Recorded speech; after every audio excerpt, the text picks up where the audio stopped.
So we're doing our project on SBP's program in Puerto Rico and the work that we were able to do while we were there. So first, this is their mission statement, shrinking the time between disaster and recovery. I also put in a quote from their website. We can't prevent natural disasters, but we can prevent some of the suffering they cause. By increasing resilience before disasters occur and streamlining the post-disaster recovery process, we're able to fortify people against unnecessary stress and trauma. So just a brief history of SBP. As seen on their website, SBP was founded in March 2006 by Zach Rosenberg and Liz McCartney following Hurricane Katrina. And thanks to the tremendous support of donors, volunteers, and corporate partners, the organization has grown and evolved into a national organization headquartered in New Orleans. So just some of the recovery efforts that they were able to work towards include New Orleans, Hurricane Katrina, Houston, which was Hurricane Harvey, Puerto Rico, Hurricane Maria, and Rockaway, New York, which was Hurricane Sandy. So with relief efforts, even in New York and New Jersey, they were able to help thousands of families. You may even know someone as New Yorkers, as most of you are, that was helped by SBP and their programs. So SBP seeks to achieve its mission via 5 interventions. So these are rebuild, share, prepare, advise, and advocate. And on SBP's website, they describe these 5 interventions. So they describe rebuild as rebuild homes quickly after disasters by mobilizing private sector innovations and assigning a single point of contact to make the home rebuilding process faster and more predictable.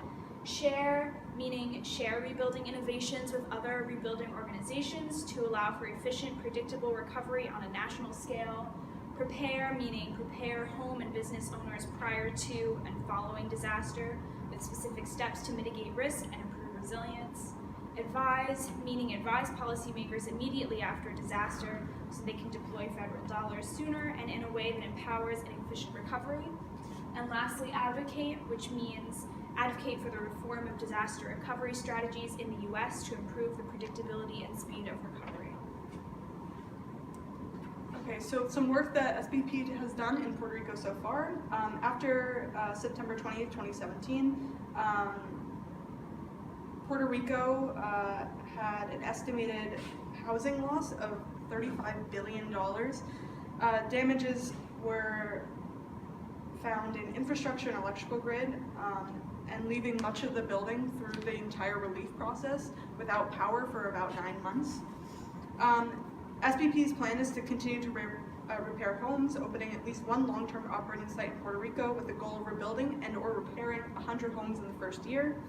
60% of residents in Puerto Rico are rejected by FEMA. There's a significant need for assistance with appeals. Many of the applications are actually in English, as some of the SBP volunteers that we worked with told us, so it made it very hard for Puerto Rican residents who cannot speak English to apply and understand the documents. Although that is a downside, there is one really big upside. Puerto Rico was awarded $18.5 billion, the largest disaster aid package from the Department of Housing and Urban Development in history. So this was something great. Even though there was $35 billion worth of damage, there is some relief coming in. So through SBP and SUNY Purchase's past program for spring break, we were able to begin the painting process on Blanca and Yvette's home, which had been destroyed in the hurricane, leaving them to live in a tent for several months. We were able to, within just a week, start the demolition process on leftover tile from a previous house. In only a few short days, we were able to see huge progress made, including installation of windows and doors and electrical components being installed. And with the help of many other SBP volunteers, Blanca and Yvette will be able to move into their new home within a few months. And additionally, with SBP's connections, we were also able to contribute and volunteer at the only food bank in Puerto Rico.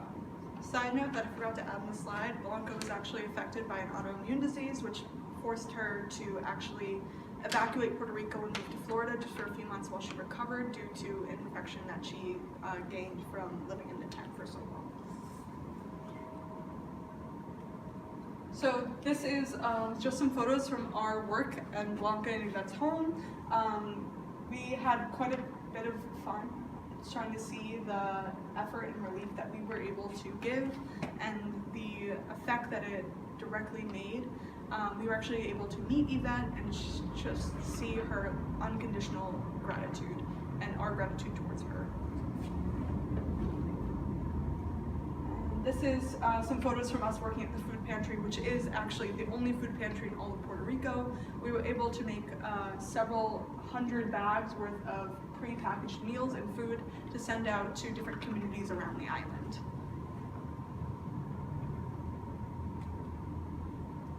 So what can we do? So just some things that as a community we can do.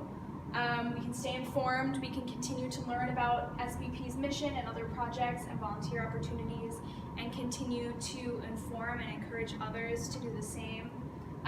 We can donate whenever possible, and we can advise and make sure that people still know that Puerto Rico is still suffering and still needs our help. Thank you.